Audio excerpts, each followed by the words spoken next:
కోడికూర పులుసుకి ఇలా పచ్చిమిర్చి, ఎండుమిర్చి, టమాటా, కొంచెం జీడిపప్పు ఇలా ఒక 50% వేగాక మిక్సీ పట్టుకొని పక్కన పెట్టుకోవాలి. కొంచెం సాల్ట్ కూడా, కొంచెం జీలకర్ర, కొంచెం ఆవాలు,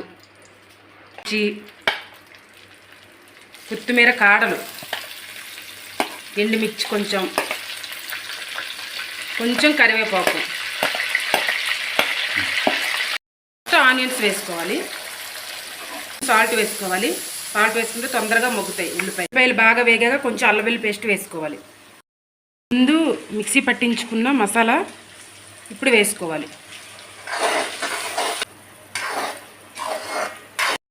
మసాలా చూడండి ఇలా దగ్గర అయ్యాక ఆయిల్ చూడండి పైకి ఎలా కనిపిస్తుందో. ఇప్పుడు చికెన్ వేసుకోవాలి.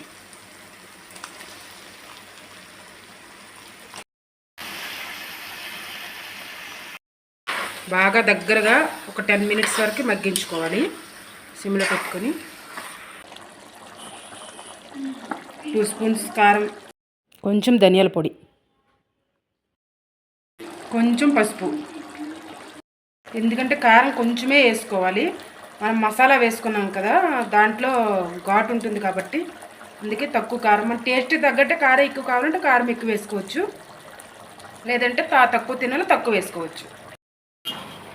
పులుసు కోసం కొంచెం చింతపండు నానబెట్టుకొని పక్కన పెట్టుకున్నాను. చింతపండు పులుసు, కొంచెం వాటర్ వేసుకోవాలి, కొంచెం సాల్ట్ మన టేస్ట్ తగ్గట్టు,